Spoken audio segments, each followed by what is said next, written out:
복을 내려 주옵소서. 주님을 의지하옵고 예배 시정을 다 주님 앞에 맡깁니다. 하나님 홀로 영광을 받으시며 살아계신 우리 주 예수 그리스도 이름으로 간절히 기원하옵나이다. 아멘. 하나님 말씀은 시편 51편 14절에서 19절 말씀입니다. 교독하겠습니다. 시편 51편 14절에서 19절 말씀. 하나님이여, 나의 구원의 하나님이여, 피 흘린 죄에서 나를 건지소서. 내 혀가 주의 의를 높이 노래하리이다. 주여, 내 입술을 열어주소서. 내 입이 주를 찬송하여 전파하리이다. 주께서는 제사를 기뻐하지 아니하시나니 그렇지 아니하면 내가 들었을 것이라. 주는 번제를 기뻐하지 아니하시나이다. 하나님께서 구하시는 제사는 상한 심령이라. 하나님이여, 상하고 통회하는 마음을 주께서 멸시하지 아니하시리이다. 주의 은택으로 시온의 선을 행하시고 예루살렘 성을 쌓으소서. 그때 주께서 의로운 제사와 번제와 온전한 번제를 하시리니 그때 그들이 수고를 주의 대함에 드리리이다. 아멘. 카르타고의 성자 어거스틴은 수많은 의심의 숲을 헤치고 밝고 영롱한 빛에 이르러 하나님 앞에 자기를 고백하는 시간을 갖습니다. 그의 고백록 11장 2번에 보면은 주여, 당신의 눈앞에서는 사람의 양심이 그 바닥까지도 벌거벗은 것 같이 드러나오니 내 속에 있는 것 가운데 원하지 않는 것이라도 그 무엇이 당신께 감출 수 있겠나이까? 이는 내가 당신을 보지 않으려고 내 눈을 가릴 수 있어도 나 자신을 당신께 숨길 수 없나이다. 이제 나의 한숨이 증거해 주듯이 나는 나 자신이 실사오니 당신은 내게 빛을 비추사 당신에게 만족을 얻게 하시며 당신을 사랑하고 당신을 바라보게 하소서. 그리하여 나 자신에 대하여 부끄러움을 느껴 나 자신을 버리게 하소서라고 고백합니다. 다윗의 마음은 이와 같을 겁니다. 순간 큰 소리 치며 범죄자를 용서하지 않겠다고 허풍을 떤 자신의 모습이 정말 추하기 이를 데 없는 존재임을 고백하고 아무런 변명도 할 수 없는 그 명백한 증거 앞에 그는 무릎을 꿇지 않을 수가 없었습니다. 사무엘하 12장 7절에 보면은 하나님께서 그에게 심판을 내리십니다.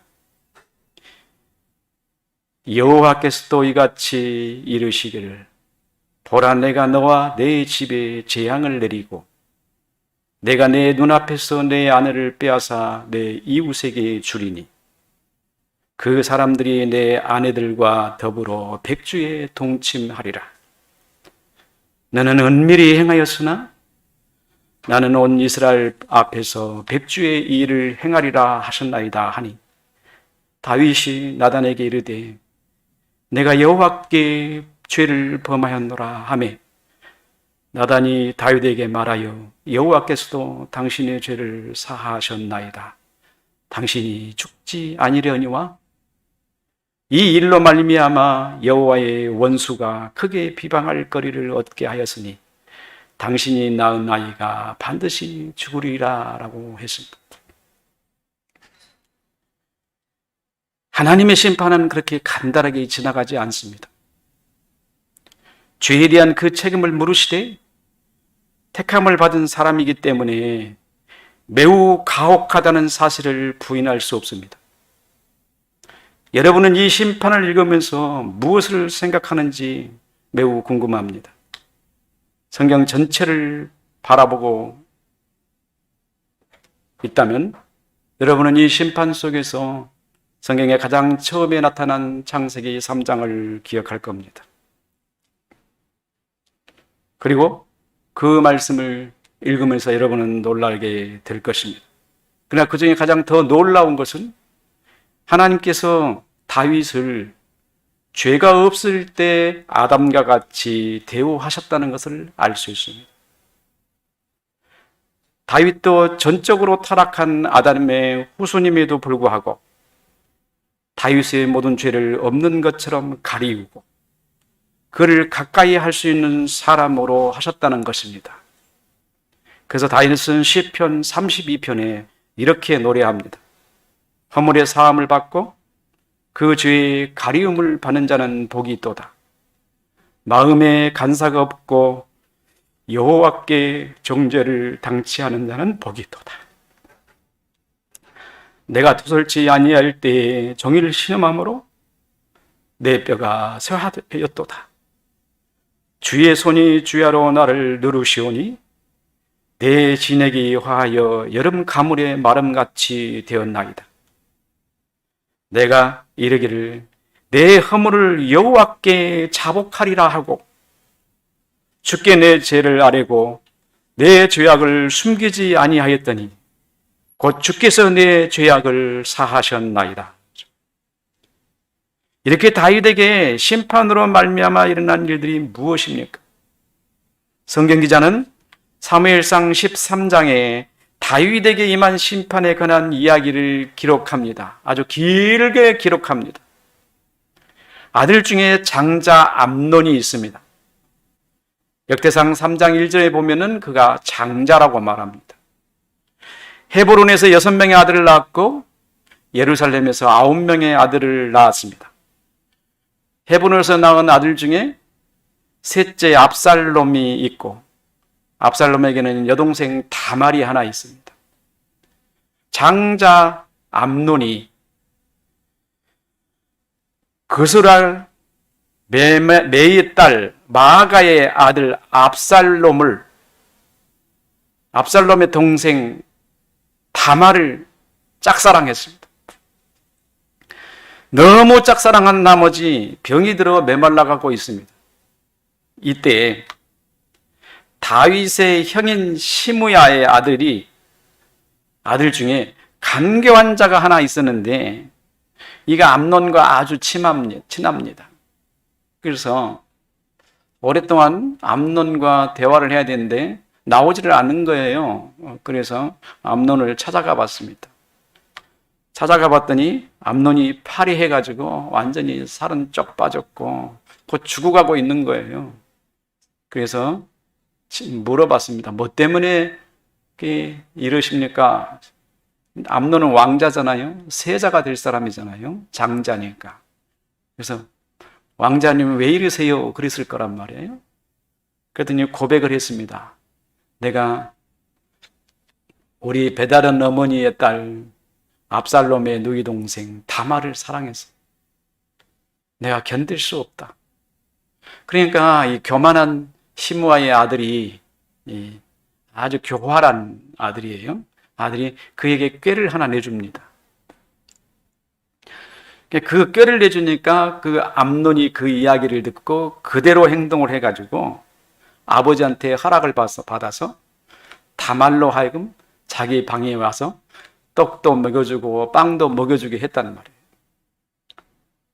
그것을 보고 있던 암논이 그냥 그러니까 배다른 여동생이죠. 그냥 범하고 말았습니다.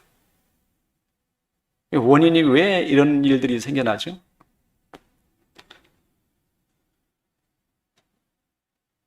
이것이 계기가 돼요. 그러니까 다말의 오라비 압살롬이 암논을 죽이고 그리고 다른 왕자들까지 모두 다 죽여버립니다. 그리고 시간이 지나자 압살롬은 아버지를 피해서 한적한 곳에 피해 있습니다. 한 3년이 지났는데도 아버지가 이 압살롬을 찾지를 않는단 말이에요. 그래서 압살롬이 꾀를 내가지고 한 사람을 보내서 아버지에게 이리저리 계획을 세워가지고 아버지 마음을 바꾸게 만들었어요. 아버지가 그 꾀내는 사람들의 이야기를 가만히 듣고 있다가 자기가 압살롬에게 대한 것이 너무나 짠하게 생각을 했던지 압살롬을 왕궁으로 불러들였습니다. 그 대신 압살롬은 누구죠? 자기 아들들을 다 죽인 사람 아닙니까? 그래서 너는 내 얼굴을 보지 못할 것이다. 그랬어요. 압살롬이 왕궁에 들어갔는데 아버지 얼굴도 보지 못한다는 말이 무슨 말인 줄 아세요? 감금되어 있는 상태로 산다는 거예요. 다른 사람과 교제도 할 수 없고 정치인과 관계도 맺을 수 없는 그런 상태에 있어요. 얼마나 힘들겠습니까? 그런데 압살롬이 도저히 살 수가 없는 거예요. 그래서 꾀를 냈습니다. 그래서 모반을 시작하는 겁니다. 백성들의 마음을 자기에게 돌이키기 시작합니다. 성문에 앉아서 재판하는 사람들이 있으면은 그 재판을 받으러 오는 사람들의 마음을 사가지고 모든 백성들이 다윗보다 압살롬을 더 친애하게 만들었어요.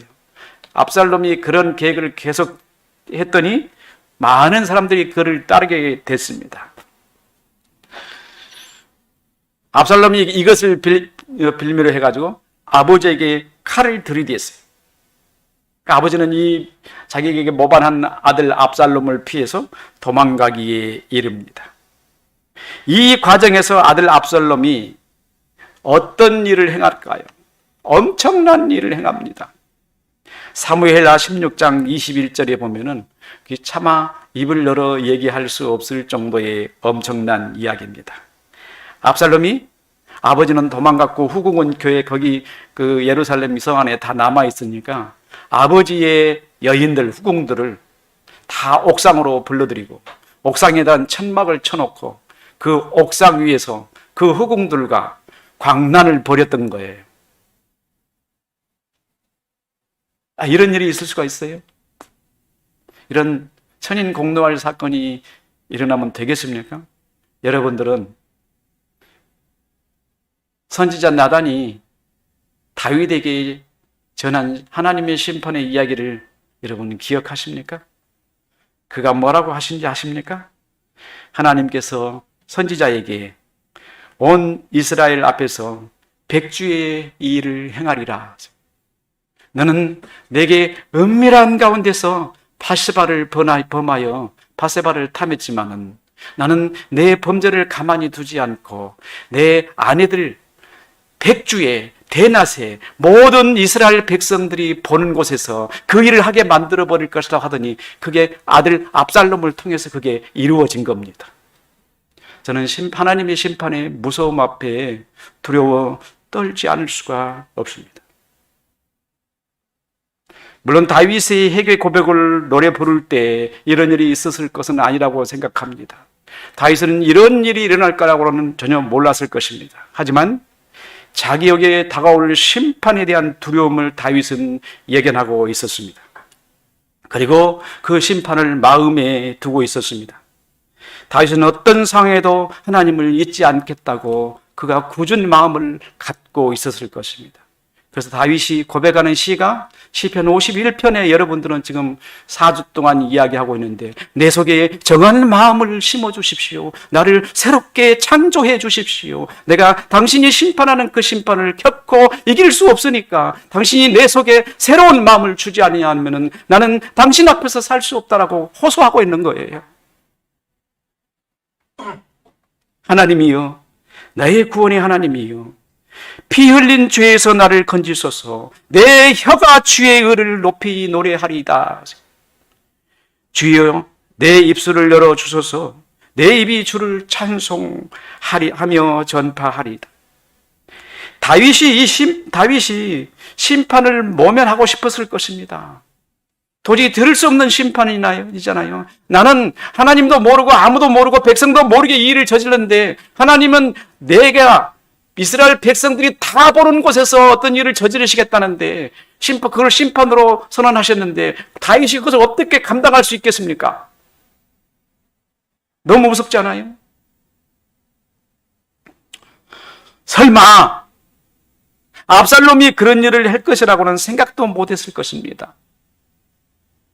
우리는 하나님의 심판에 대한 마음을 항상 두려운 마음으로 바라보고 그 심판이 임하는 그때에 조금도 두려워하는 마음을 갖지 말고 하나님께서 이렇게 하신다고 조용히 받아들이며 순응하는 마음을 가져야 합니다. 하나님이 이렇게 하셔. 내가 참고 견디며 인내할 수 있는, 하나님을 바라볼 수 있는 눈이 그때 절대적으로 필요한 겁니다. 심판이 내게 임할 때는. 물론 하나님께서 우리를 다윗과 같이 그런 대우를 하시지는 않습니다. 다만 하나님의 아들로서 그리스도 안에서 구원을 받은 자로 대우하시지만 죄에 대한 심판에 대해서는 매우 엄중하시다는 사실을 결코 잊어서는 안 됩니다. 어떤 분들은 이런 말들을 하신 것을 들었습니다. 하나님께서 예수 그리스도로 우리의 모든 죄를 다 사하셨기 때문에 설령 우리가 죄를 범하여도 심판하시는 일은 없다라고 말하는 것을 들었습니다. 이게 이단들 중에서 이런 말을 하는 사람들이 많이 있죠. 하지만 이는 너무나 잘못된 생각입니다. 하나님은 우리를 심판하시는 것은 성경에 쓰여 있습니다. 히브리서 12장 6절에 보면은 주께서 사랑하시는 자를 징계하시고 그의 받으시는 아들마다 채찍찍 하심이니라 하였으니 너희가 참음은 징계를 받기 위함이라. 하나님의 아들과 같이 너희를 대우하시나니 어찌 아비가 징계하지 않은 아들이 있으리요. 아들이 죄를 짓는데 아버지가 징계 하나도 안 하고 내버려 두고 다 받아두는 아버지가 어디 있겠어요? 그렇잖아요. 징계는 다 받는 것이거를. 그 다음에 말씀이, 이 사도의 말이 너무나 우리에게 강한 힘을 주는 말일 수도 있을 거예요. 징계는 다 받는 것이오늘 너희에게 없으면 사생자라. 참 아들이 아니니라. 너희에게 징계가 없으면 너는 사생자요, 하나님과 관계없는 아들이라는 거예요. 이 말은 무슨 말일까요? 하나님은 이방인은 징계하지 않아요. 버림받은 사람들은 징계할 필요가 없어요. 왜요? 그 지옥 갈 거니까. 그잖아요. 징계 뭐하러 하겠어요? 해봐야 어떤 결과가 도움이 있겠습니까? 내버려 둬버리죠. 그래서 하나님의 가장 무서운 심판은 내버려 두는 거예요. 네 마음대로 살아라. 죄를 짓든지 도둑질을 하든지 살인을 하든지 내 마음대로 살아. 사랑하는 성도 여러분, 여러분은 혹시 지금까지 여러분 마음대로 살지 않으셨나요? 내 마음대로, 내가 하고 싶은 대로. 또 우리 육체의 아버지가 우리를 징계하여도 공경하였거늘 하물며 영의 아버지께 더욱 복종하여 살려 하지 않겠느냐. 저희는 잠시 자기 뜻대로 우리를 징계하였거니와 오직 하나님은 우리의 유익을 위하여 그의 거룩하심에 참여케 하시느니라. 하나님이 우리를 징계하시는 것은 하나님의 거룩하심에 참여하게 하시려고 우리를 징계하신다는 거예요. 우리가 죄가 있을 때 우리를 때리시고 우리의 삶에 고통을 주시고 우리의 갈 길에 방향에 걸림돌을 두셔서 우리가 어렵고 힘들고 고통 가운데 한 발 한 발 나아가도록 하신다는 거예요. 그 기간마다 우리는 하나님 앞에 무릎을 꿇고 하나님 나를 도와주십시오라고 기도하지 않나요? 절대적으로 하나님을 의지하도록 하나님은 우리에게 절대적인 징계와 우리를 아프게 하시는 것이 우리에게 필요한 겁니다. 그러므로 자신이 스스로 깨달을 만한 죄를 범하였는데 심판이 없다면, 그죠? 내가 죄를 짓고 내가 죄를 양심이 깨달을 만한 그런 죄를 짓는데 하나님이 심판하시는 것 같지 않다면 어떤 사람이에요? 성경에 말한 대로 사생자요, 그 다음에 참아들이 아니니라. 여기에서 피 흘린 죄는, 다윗의 피 흘린 죄는 밧세바의 남편 우리야를 암몬 사람 손을 빌어 죽게 한 것을 말한 것입니다. 그러나 신명기 35장 30절에는 사람을 죽인 자는 모든 자, 곧 살인한 자는 증인의 말을 따라서 죽일 것이나 한 증인의 증거만을 따라서 죽이지 말 것이요. 사람을 죽인 자는 어떻게 하라고요? 반드시 죽여버려라. 구약의 율법이에요. 다윗은 구약시대 사람이잖아요. 그가 암몬 사람의 손을 빌려서 우리아를 죽였지만은 누가 죽인 것이요? 그가 죽였잖아요. 어떻게 해야 돼요? 죽어야 돼요. 살 수 없는 사람이에요. 이 율법의 증거에 의하면 다윗은 죽음을 피할 수 없는 사람인 것을 명백하게 알고 있을 것입니다. 그래서 그는 그 죄에서 나를 건져내소서. 그러면 내가 주께 행하신 그의 의를 높이 영광이 되게 하겠습니다라고 고백하는 거예요. 다윗의 절제절명의 상황에 처한 것을 깨달은 겁니다. 하나님 앞에 범죄는 사울을 통해서 이미 많은 것을 경험했습니다. 하나님께서 사울에게 하나님의 영을 거두어 가시자 어떻게 되었습니까? 그는 거반 미친 사람처럼 되지 않았나요? 그의 정신은 혼란스러웠고 그의 결정은 온전하지 못했습니다. 그의 판단은 흐려졌고 그는 잘못된 판단으로 다윗을 죽이려고 했고 온전한 사람을 공격하며 수많은 사람의 피를 흘리지 않았습니까? 하나님 말씀을 듣지 않았고 제 마음대로였습니다. 하나님이 그 영을 걷어가셔버리니까 다윗이 그것을 자기 앞에서 똑똑히 목격했었습니다. 하나님의 영을 걷어가시니까 사울이 어떻게 살았는지 다윗은 눈으로 다 봤습니다. 그리고 그의 결정 때문에 죽음 사지를 헤매고 돌아다녀야만 했었습니다. 피해 다녀야만 했었습니다. 얼마나 힘든 삶을 살았습니까? 다윗이 그것을 보았기 때문에 어떻게 합니까? 하나님, 내 죄를 용서해 주십시오라고 무릎 꿇습니다. 철저한 회개를 하는 거예요. 철저한 회개를. 피 흘린 죄에서 나를 건지소서. 내 혀가 주의 의를 높이 노래하리이다. 주의 내 입술을 열어 주소서. 내 입이 주를 찬송하여 전파하리이다. 이 문장을 억지로 해석하면은 철학적 접근이 되고 제가 없다고 하는 그 이성을 도입하는 꼴이 될 겁니다. 그리고 제가 어떤 해석을 한다고 해도 맞는 말은 절대 아닐 겁니다. 왜냐하면 이 말을 하고 있는 다윗의 마음을 제가 알 수 없기 때문에. 그래서 저는 이 문장에서 다윗의 혀가 주의 의를 노래한다는 의미에 대해서 여러분이 궁금해 하실 것이라고 생각하면서 그냥 지나칠 수가 없어요. 뭔가 여러분에게 설명을 드려야 되는데 어떻게 설명을 드릴까? 그래서 고민을 했습니다. 도대체 이 말이 무슨 말일까? 지금 회개하고 엎드린 사람이 당신이 내 죄를 사해주면은 내 혀가 당신을 높이리이다 말합니다. 여기서 왜 내 혀가 당신을 높이리다고 하는 의미를 여러분 이해하시겠어요? 자기 자신을 빼버리는 겁니다.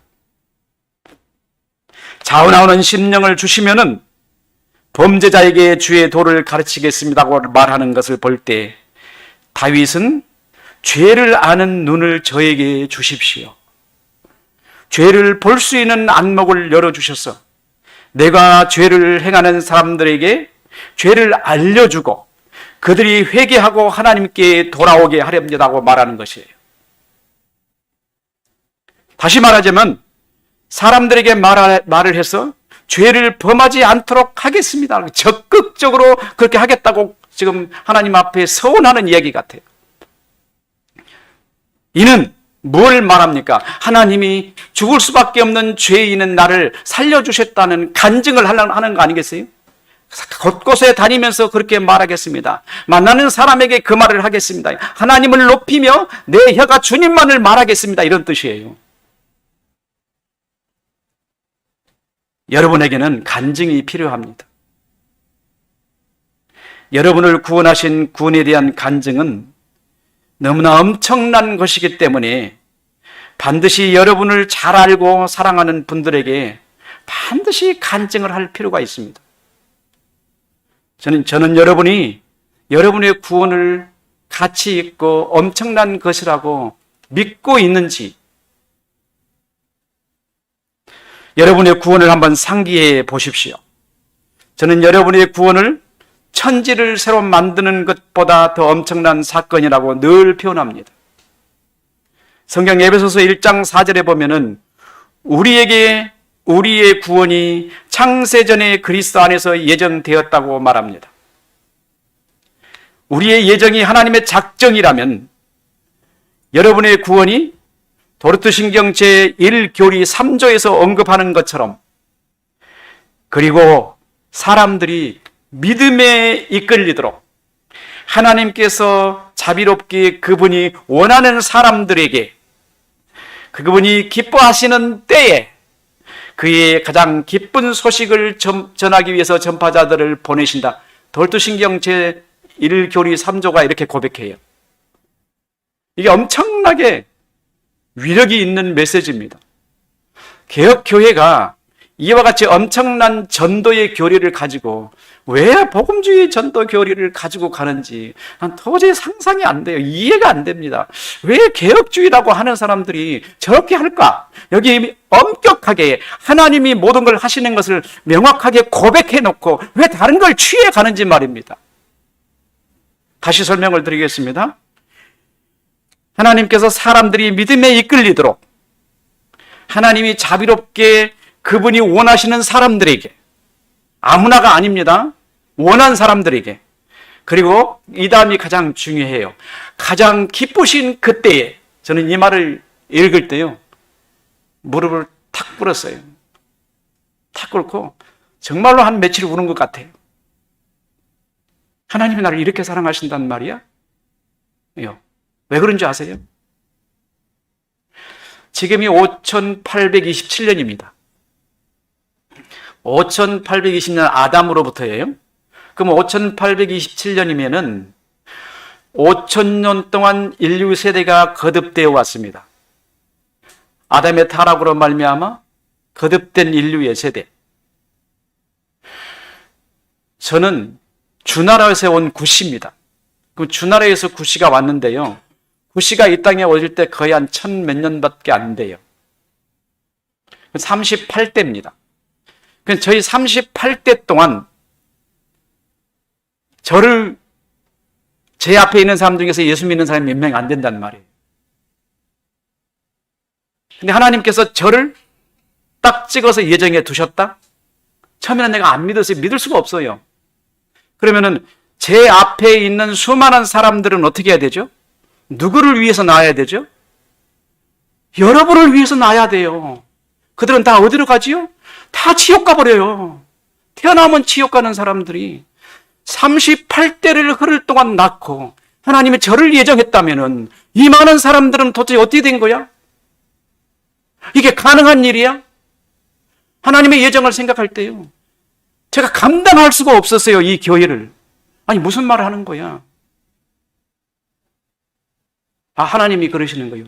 내가 너를 위해서 38대라는 사람을 이 세상에 있게 했어. 그리고 그들을 지옥을 보냈어. 너 하나 때문에 울지 않을 수 있겠어요? 이게 눈물이 안 나겠어요? 하나님 나를 사랑하신다고? 하나님 나를 이렇게 사랑하신다고? 이 엄청난 사랑을 내가 어떻게 감당을 해야 되지? 도르트신경 제1교리 3조가 바로 이거를 말하고 있어요. 그때 딱 찍어서 말합니다. 2020년 이때에 하나님은 나를 구원하시려고 이 전까지 모든 사람들을, 나의 피혈족들을 다 지옥에 보내고 나 하나만을 사랑하시기 위해서 지금까지 오셨는데, 여러분들이 그리스도인입니까? 한번 생각해 보십시오. 하나님이 여러분을 얼마나 사랑하셨는가? 여러분이 이 날을 이루기까지 하나님이 얼마나 기다렸겠는가? 근데 여러분 어떻게 세상 살고 있습니까? 여러분이 그리스도인입니까? 그리스도인답게 세상을 살고 있습니까? 회개의 눈물이 안 나올 수가 없잖아요. 너무나 엄청난 증언입니다. 이 증언이 사람의 입에서 나오는 것은 너무나 엄청난 것입니다. 여러분의 구원이 시간상 지금이라면, 여러분의 이전 조상들은 모든 사람들은 예수의 복음을 듣지 못했기 때문에 필연적으로 멸망에 처해지게 됩니다. 그런데 여러분을 하나님이 작정하셨어요. 2020년도, 2000년도에 오늘 여러분이 태어나시도록.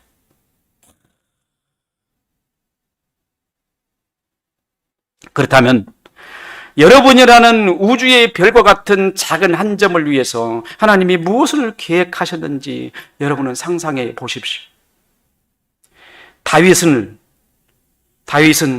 자기를 구원하신 하나님을 증언하여 사람들로 죄를 범하지 않도록 하는 증언이 되겠다고 고백하는데, 여러분은 무엇을 간증해야 하겠어요? 실제로 다윗이 구하는 것은 세 사람입니다.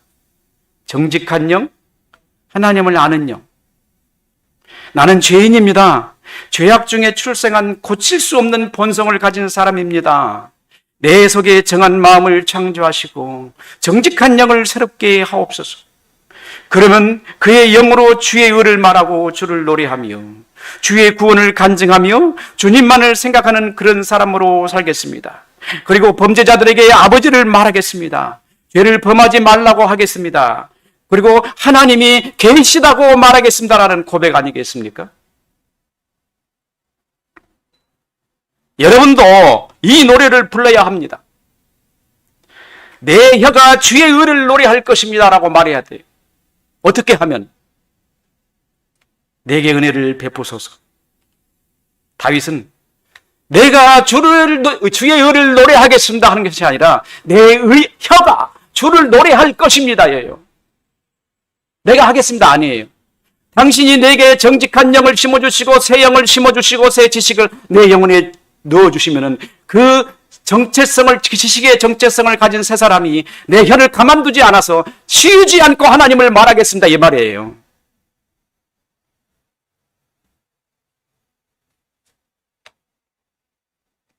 다윗에게 한 세 사람을 지으시는 것입니다. 하나님을 향하는, 하나님을 아는 영을 다윗의 영혼에 주는 것입니다.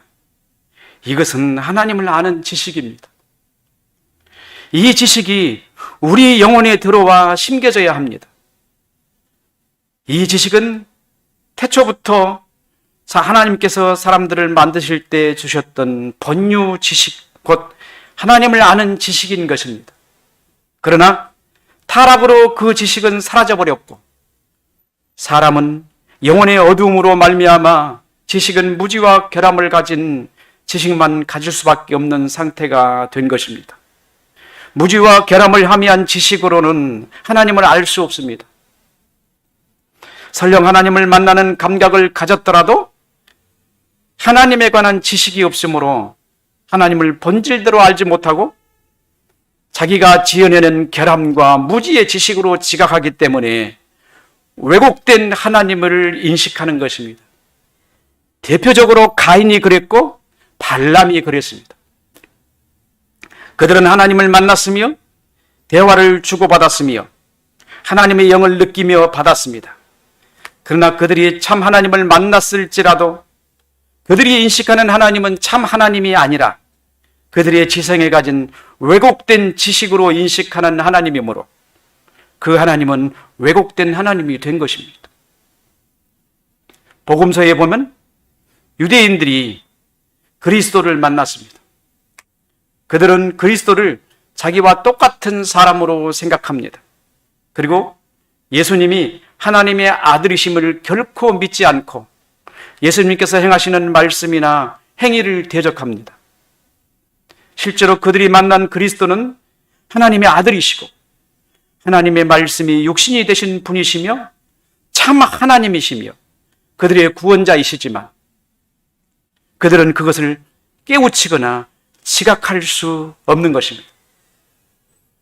그것은 그들 안에 그리스도를 알아볼 수 있는 지식이 없기 때문입니다. 아이러니하잖아요. 그들이 매일 읽는 책이 뭐죠? 성경입니다. 그것은 태어날 때부터 성경을 읽고 자랐습니다. 성경 속에 살았습니다. 성경 삶 안에 있었습니다. 성경이 그들의 삶의 전체였습니다. 그런데 그 성경을 가지고 예수를 못 알아보다니 이게 말이나 됩니까? 이해가 되나요? 여러분들 생각 속에? 도무지 상상이 안 가는 거예요. 왜 성경을 가지고 예수를 알아보지 못할까? 왜 그럴까요?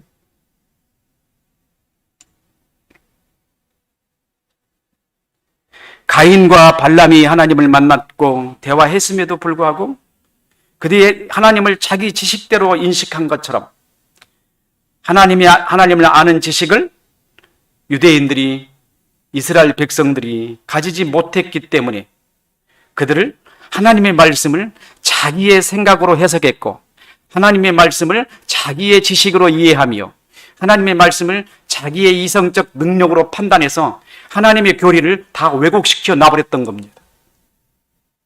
그래서 그들이 생각하는 지식으로 성경을 해석하고 보니까 그 성경 해석된 내용으로 예수를 보니까 예수가 완전히 다른 사람인 거예요. 하나님의 아들이 아닌 거예요.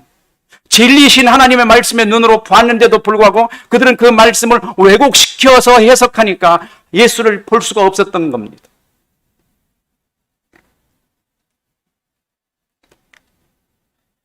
다윗은 자기 의지를 고백하지 않습니다. 내 혀가 주의 의를 노래하리라고 말하는 것은 무슨 말이에요? 내가 생각하고 이해하고 판단하는 그것으로 하나님께 노래하는 것이 아니라 하나님께서 주시는 그 지식, 그 정한 마음, 새로 창조하여 만드신 그 새 영이 내 안에 와가지고 그것들이 하나님을 노래할 것입니다. 이런 뜻이에요. 이게 무슨 말 하는 거예요? 여러분의 영혼의 지성에 하나님의 말씀이 심어져서 그 심겨진 말씀이 여러분 영혼에서 작용해야 된다는 그 말을 하고 있는 거예요. 이 시편 안에 이것이 들어있었던 겁니다. 누가 이거를 발견할 수 있을까요? 다윗이 선지자 나단의 말을 들을 때 그의 말씀에 의해 자기 영혼이 죄를 범한 자기를 보는 사람의 눈을 떴습니다. 그동안 욕구에 사로잡힌 영혼은 자기의 죄를 숨기고 변명하며 자기 위안 속으로 속이고 꾸며서 포장해 왔습니다. 밧세바를 범하고 하나님과 사람을 속여서 자기의 행위가 정당하게 꾸며 이방인의 손으로 밧세바의 남편 우리아를 죽였습니다. 그리고는 나라를 위해 충성을 다한 우리아의 아내를 자기의 여자로 받아들임으로 백성들에게 오히려 칭찬을 받았습니다. 다윗은 이렇게 자기의 죄를 완전히 숨겼고 아무도 발견하지 못했으리라고 믿었습니다. 그래서 그 영혼은 죄를 숨긴 위선된 사람으로 살고 있었습니다. 겉으로 보기에는 선하고 백성을 사랑하며 지혜로운 왕으로 보일지 모르지만 실제로는 그는 죄의 사람이었고 그의 영혼 속에는 죄가 우글거리는 사람이었습니다.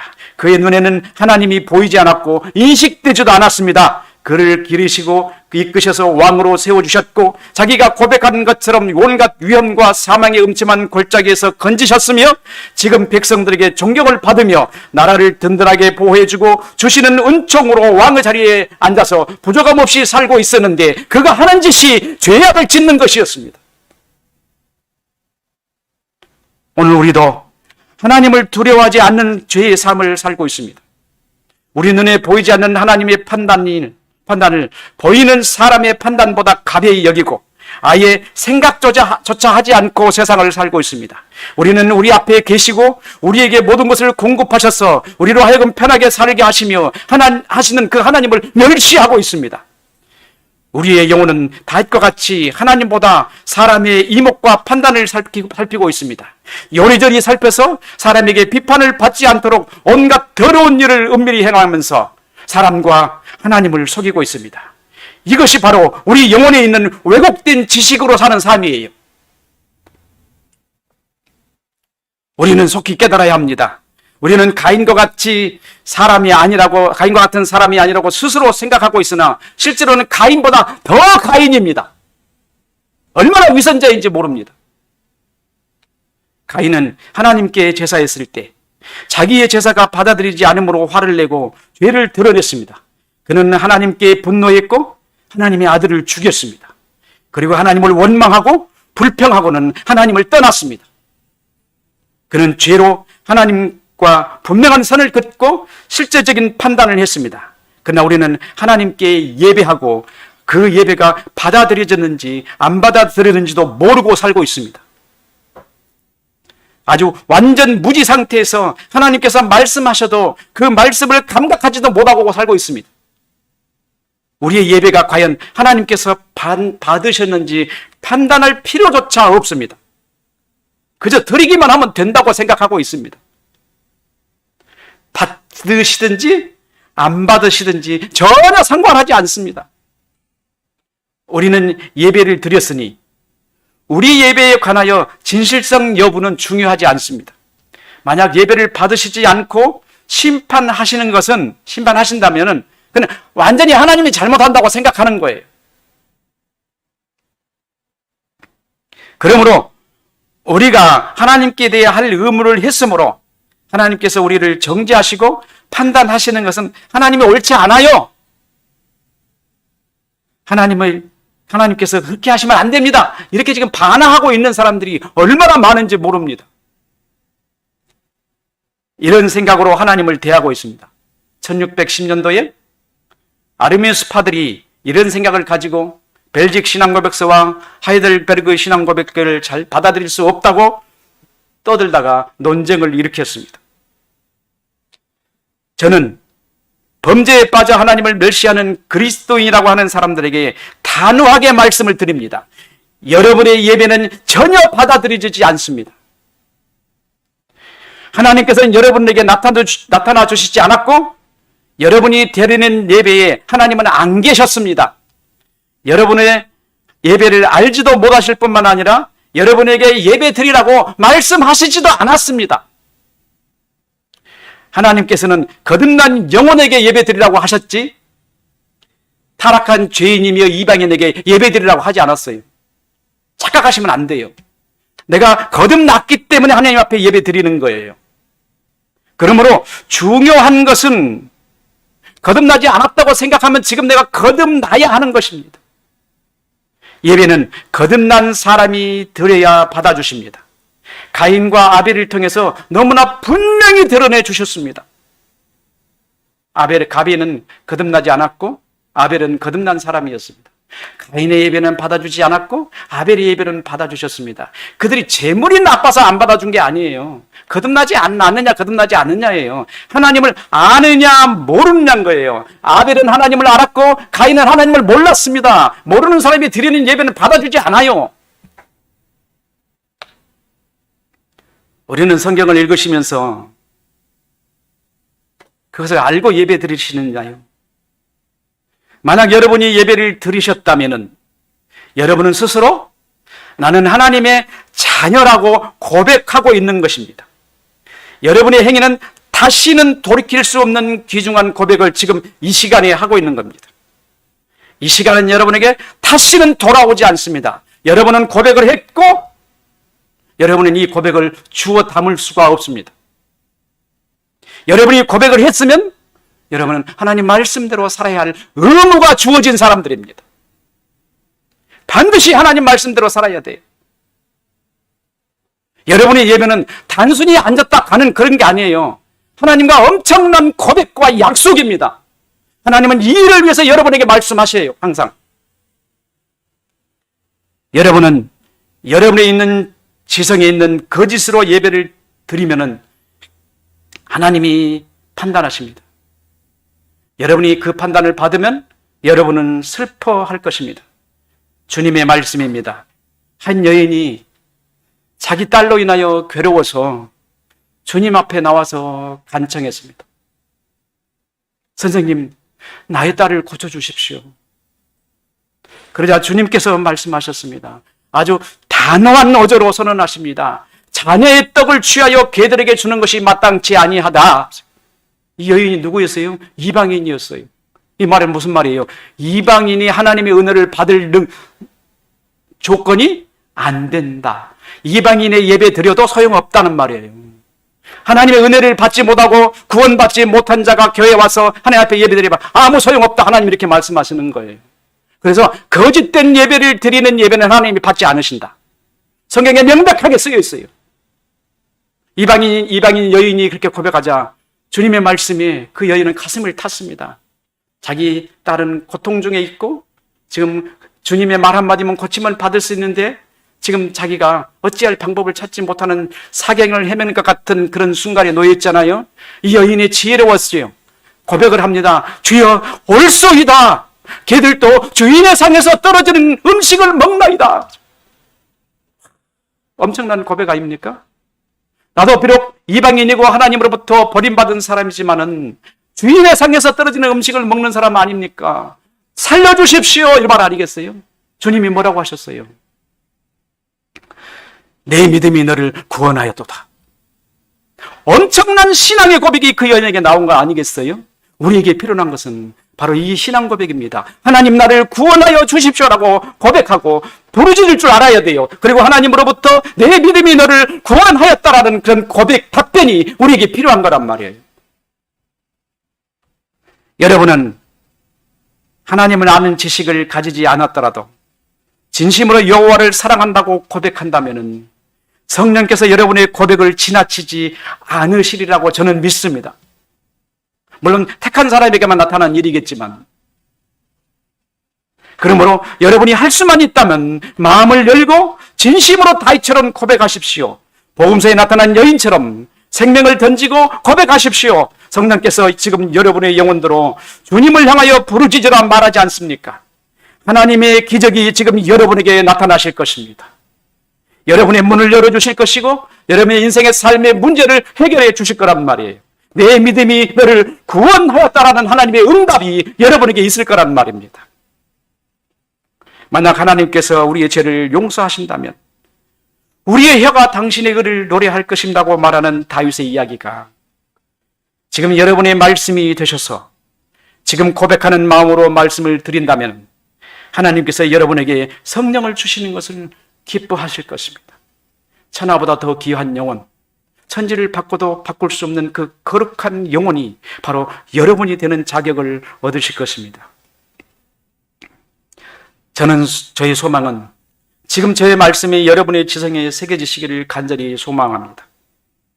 여러분은 지금 말씀하시는 하나님의 음성을 들으시고 이 말씀이 여러분 영혼에 성령께서 조명하심으로 여러분 지성이 하나님의 말씀의 지식을 생성하게 되고 생성된 그 지식을 지각하여 의식하는 여러분 앞에 계신 하나님을 볼 수 있기를 바랍니다. 이와 같이 여러분의 영혼에 작용이 일어나 새 사람으로 거듭나고 새 사람이 여러분의 본성에 타락한 옛사람을 직시하여 회개하는 역사가 일어나기를 바랍니다. 하나님은 이방인들에게 번제를 드리라고 말씀하지 않으셨습니다. 하나님이 자기 아들들이라고 받아들인 이스라엘 백성들, 젖과 꿀이 흐르는 가나안 땅으로 가는 길목에 있는 자기 백성들에게 번제를 드리라고 하셨습니다. 번제는 하나님께서 받아주신 아들들에게 자기의 죄를 대속할 제물로 번제를 드리라고 말씀하셨습니다. 지금 여러분의 영혼에 하나님 말씀으로 인한 인식할 수 있는 지식이 생겨나지 않았다면 여러분의 예배는 아무 의미가 없는 거예요. 그냥 시간 떼고 가는 겁니다. 얼마나 불행합니까? 그러나 여러분 지성에 하나님 말씀이 새겨져 있고 여러분이 영혼이 지금 하나님을 향하여 격정적인 마음이 일어난다면 하나님이 여러분을 사랑하신 거예요. 여러분의 마음을 터치하고 계시는 거예요. 그래서 지금 이 시간 거듭난 지성이 하나님을 향하여 드리는 예배에 이어야 한다고 말합니다. 다윗과 같이 내 속에 정한 마음을 창조하시고 정직한 영을 새롭게 하소서라고 간구하는 마음이 여러분 마음에서 일어나기를 바랍니다. 다윗처럼 이것을 구하십시오. 마음을 찢고 죄의 사람인 자신을 보시고 고백하여 부르짖으십시오. 그래서 사람들에게 하나님 앞에서 정직한 사람이 무엇인지 말할 수 있는 사람이 되도록 이제 내 혀가 주의 의를 노래하리라고 고백하는 여러분이 되기를 바랍니다. 주께서 죄사를 기뻐하지 아니하시니 그렇지 아니하면 내가 들었을 것이라.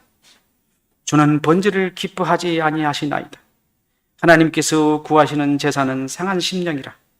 하나님께서 상하고 통회하는 마음을 주께서 멀시하지 아니하시리다. 여기서 말하는 상한 심령에는 거듭나지 않는 사람의 행위라고 할 때 거듭난 지성이 인식하는 자기 무너짐의 절망을 의미하는 것입니다.